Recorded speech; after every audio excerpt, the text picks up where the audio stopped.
Hello world! Curses of madness be upon you all for life fighters. The Apex comic continues. I am very, very glad to see the community artists return for another round this season, with this gorgeous chapter brought to us by the fantastic Genta, who you may remember as the artist for the first ship's 9th installment, Unleashing the Beast. And Genta has fully let loose this time around, so let's jump in and appreciate their finery, shall we? I have a confession. That part about telling you all this to prove I'm a good storyteller? I made that up. The truth is I didn't tell you the truth. Maybe today wasn't the end of something. Maybe it's the beginning of a brand new story. One where you can ignore all the bad stuff. Just have the fun stuff. Wouldn't that be awesome, amigo? Wouldn't that just be the best ending of all? Unfortunately, we're fresh out of those endings, compadre. From the second that stupid head said their names, I knew it was a bad idea to come back here. But I didn't know how bad. How could I? How could I know anything before I walked into that bathroom? Yeah, man's looking fly. Earlier on. I don't know, Path. Go check out the roof or something. All I know is, I gotta go. Comprende? The roof sounds boring, and you hate boring, but okay, friend. Man, the art is so damn delightful when you really go into all the colour and the detail and... Oh! How much longer do I have to wear these damn pants? Oh my. Octavio Silva. Whoa! You need to leave the museum. Now. Okay, who put you up to this? Is it Shay? Gibby? Haha, very funny. In 10 minutes, a dozen mercenaries hired by my employer will attack the museum, led by a man named Creighton Sawtelle. You need to get out before this happens. Okay. Tell me, mystery man, if somebody was actually going to do that, why tip anyone off? And why would your boss give me the heads up? Who is this guy? Your father. Shit. Oh dear. That's the last thing the dude said to me. 30 seconds later, I blew through the wall and landed on a giant statue hand outside. We're not like Shay and her dad. Pops and I don't fight. We don't even talk. I stay out of his boardroom, he stays out of my life. He's a world-class, grade A, top-of-the-line jackhole, but that's a long way from killing 200 of his closest friends. Way our luck's heading tonight, it'll be your popso. If what bathroom dude said was true, mi padre es un terrorista. And what does that make me? Nah, must be one of my pals messing with me. But hey, thanks for listening. You're the only one I can tell. The only one I can trust. Because I know you'll never tell anyone, Doc. You'd need a vocal processor to do that. Aw, I thought he trusted us for a minute. There you go. All clean. Click. Is that light? Oh, I think that just means you're charging. Good night, Doc. And remember, our secret. To the grave, Nino. No one needs to know. Because nothing happened. I'm the narrator. What I say goes. Beep. No further audio detected. Saved audio recording. My dad wasn't in this story. Never was. Never will be. We got the bad guy, we kicked his ass. And now I get to go for a run, and forget any of it ever happened. All's well that ends well. That's my happy ending. Oh dear, that's not a very happy ending, is it? But damn! The art on this chapter is so goddamn pretty. I love that they're able to play with such different styles because they're releasing it in such a different manner, and I think they must have had a bit more time to get these together this season because of how much more effort's been able to be put into the colouring and stuff, and yeah, everything looks so sharp. This chapter is gorgeous. Like, dude, Octane looks good, man. Man dresses up nice. I'd love to wear something like that out, if we could ever go out ever again.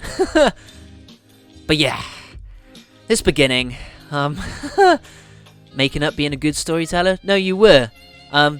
You were just telling yourself a story that you knew wasn't the truth. And you're telling it to someone who you are treating as a confidant because you can't tell a normal person about it, because you can't tell anyone about this. Jesus Christ. And Doc's gonna betray him. Was Doc the villain all along? Damn. Yeah, but what a huge twist this chapter. I like how it's all really cohesive with the earlier chapters, bringing us back to this point before the toilet explosion. I didn't expect there to be like a twist in there. Yeah, that's kind of shocked me actually. I like it. It's good.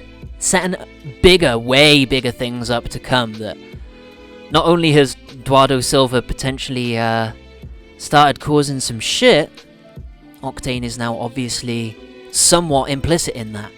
If it is actually Duardo Silva's intentions, this obviously could be a lie to pass the buck or to create further chaos and confusion.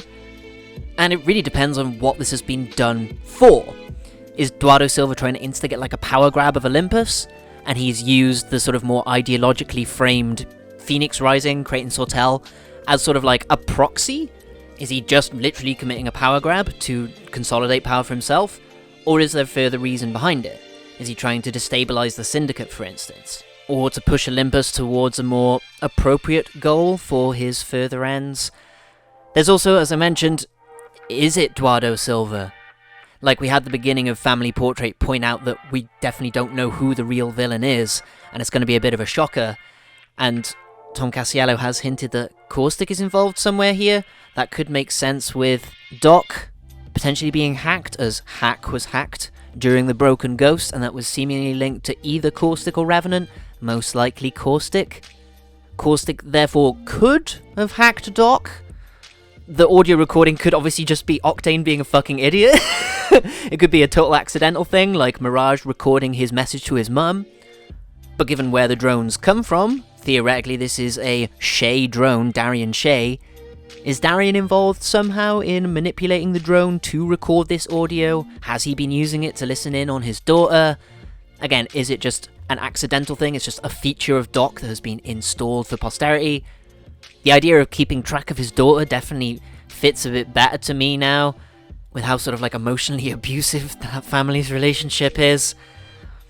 Yeah, exactly why the drone has recorded Octane, who has made the drone record Octane, if anyone, even if it's Octane, who is behind Phoenix Rising and the mysterious informant who got Octane out of the building. There's no reason to get Octane out of the building, one, unless you're trying to save him at his father's behest, right? Or two, if you're trying to set up a further fall guy, which we've seen a rather certain stinky character do before. He did this to Crypto. He set Crypto up as a fall person in preparation to cover his own actions. I wouldn't be hugely surprised if Caustic is involved here somehow. So yeah, this is kind of just sitting in the background as just a lingering threat. This is a massive Chekhov's gun that could not go off anytime soon. It could go off before the epilogue concludes. If there are any more chapters to come, I assume that there are. This has been called the epilogue, in a way, by the writers. The title given to it on Twitter is something like, Denial Isn't Just a River in Egypt, which could be the title of the chapter. Personally, I call this chapter The Sins of the Father. But I couldn't have told you that at the beginning because that would have spoiled the ending. And with the ending in mind and sort of how the comics get sort of brought to us, I don't know if we're going to see the comic conclude with the Marvin, but I assume that something is going to happen in-game with them. The fact that we haven't seen anything does make me think there will be further chapters, but in learning more about how the comics are released and the format behind them through Tom Cassiello on Twitter, yet again, he provides a lot of actually really useful info into the process of how this all works. The way that he phrases this point about the in-game comics being subject to a very sort of strict format does make me think that that's sort of like a requirement from possibly even above the writers. It might be a technical issue, it might be sort of a business issue, that the comics they've been trying to produce, they want to have as almost like a baseline that they get 7 panels per week to do at least one significant story progression. And they have to fit the story that they're trying to tell within that format. They're also trying to tell stories across single panels because of the display method. So it does mean that the community artists are much more able to go ham and experiment more with the style and the layout of the comics.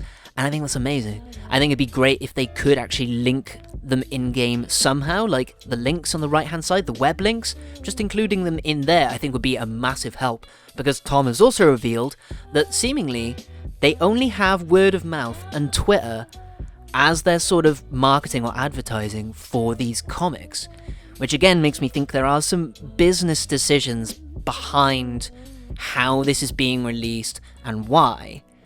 I'd imagine that there is essentially concern from above that story isn't going to get them anything. Like, the comics don't bring them any tangible revenue. So on a business decision, it might not be something that they're entirely confident in moving forward with, even though they very much should be, because the story has been bringing tons of engagement and investment from the fandom. The Twitter comics almost more so because they get to be so much more experimental. You get to see all these different art styles.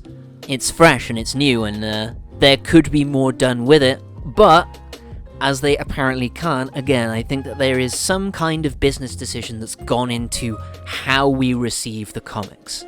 There are limitations beyond just the story and the writers and the characters and the overall world, etc., that have to be considered in this. And that's a shame on one hand, but for what they've done with the limitations that they have on them, seemingly, I think they've been doing a brilliant job.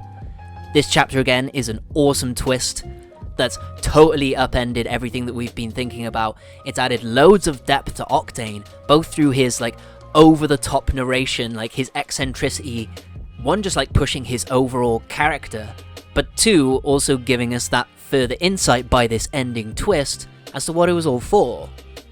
It's not just that he is high octane, it's that he's high octane to hide the slow, degrading struggle that he's going through. This is a weight that weighs on him, and of anybody, Octane doesn't want to be weighed down. I think it's a really awesome way to have taken his character. I like that they've expanded this almost goofball into a genuinely serious character, but he's still got his fun edges around it. We finally got to see through his goggles properly. We've gotten to see, every time you see his eyes, man, he's not content.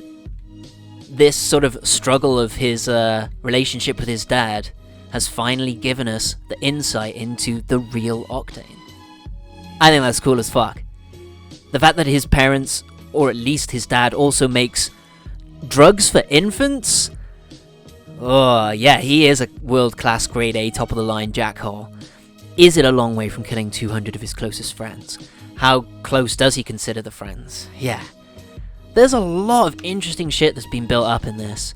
Like, not just political intrigue, but it's being framed through a character dilemma. I think that's absolutely brilliant. And it makes me pretty sure that we are going to see further chapters coming up. The fact that this chapter ends with my happy ending, when we had at least 2 chapters that were heavily about the idea of happy endings earlier on, and then we definitely don't get them, and the end of last chapter and the beginning of this one is Octane going, yeah, this story isn't going to go well. I like what it's setting us up for. There is conflict tenfold coming our way, and yeah, that's exactly what I want here. They've taken a season or two to settle down and build these things back up and bubble it under the surface. This is why we don't like leakers, because if you leak stuff, you merely know what it is, and I don't understand how anyone actually gets hyped off that. If you rush to the end of a character arc, i.e. say killing Revenant, what? The story's over? That's not satisfying.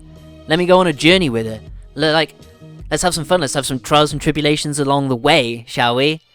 I've got so much more fun. I'm glad that Apex is actually kind of writing a live service story actually pretty damn well, again with the seeming limitations that they have on how they're releasing their story. Never mind the pandemic and all that shit. Yeah, this chapter's really, really good. I hugely look forward to what next week has to offer us. There might be a little bit of a different gap, seeing as how I assume this chapter was released a little early to get a bit before Christmas. So we'll have to see what happens from here.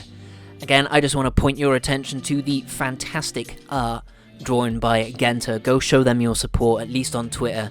Help spread their art, help them get more opportunities with the Apex story to keep doing this kind of shit, because look at some of the detail and the emotion and the expression of movement and the colour. This chapter's fantastic. Like, I really like the art styles that they've been using with the Dark Horse comics, but again, when they get to use the community artists, you can see how they shine. It'd be nice to see the main comics subject to less limitations as well. I think that actually could be really important going forward. That the more that we give positive feedback to what's being done here with the story, because as a story, I think it's actually pretty damn good. The more that we give that to them, the more that they'll have the freedom to do more experimental and more enjoyable stuff. I know a lot of people haven't been as fussed on Season 6 and 7's story than Season 5, which I get to an extent, but there's so much more to be brought out of this. They're showing that they can write a long-form narrative, and I think that's way more worth it than one really good season. I hope there's far more to come from this, and I hope you do too. I also hope you've enjoyed my thoughts before I rabbit on and set up my own Chekhov's gun on myself. I hope Octane enjoys his run. I hope he doesn't get interrupted from it. But I do hope that we see more shit go down next week, and that you'll join me there. Thank you for staying with me, friends. I've been Euclidean Vision, the emotional support. Go show your support again to the artists behind this chapter, Genta, and to the writers at Apex Legends. Let's get more of this fabulous work out into the world. Take care of yourselves out there, teammates, and may the glorious light of Best Girl shine within you. Bye-bye.